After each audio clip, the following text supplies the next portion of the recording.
Now, this creating a democracy after having been royal colonies was a big change. And as John and Abigail Adams would observe in the period of crafting the Declaration, it was going to create raised and unmet expectations about independence. So you are all familiar with this correspondence between John and Abigail Adams in the spring of 1776. Remember the ladies. Be more generous and favorable to them than your ancestors. Do not put such unlimited power in the hands of husbands. Remember, all men would be tyrants if they could.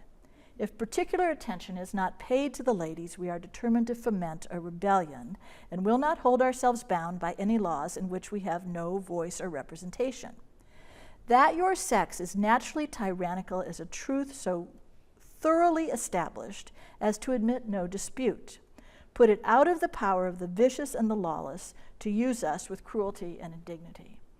In the 60s women's movement, people grasped onto this declaration as Abigail's feminist flag.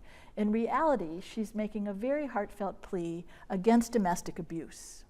Those vicious and lawless men, she wants them not to have the power over wives that they had in colonial time period. But John is obtuse, and he responds in a sort of LOL manner. As to your extraordinary code of laws, I cannot but laugh. We have been told that our struggle has loosened the bands of government everywhere, that children and apprentices are disobedient, that schools and colleges are grown turbulent, that Indians slight their guardians, and Negroes grow insolent to their masters. But your letter was the first intimation that another tribe, more numerous and powerful than all the rest, are grown discontented. This is rather too coarse a compliment, but you are so saucy. Depend upon it, we know better than to repeal our masculine systems. And of course, they didn't.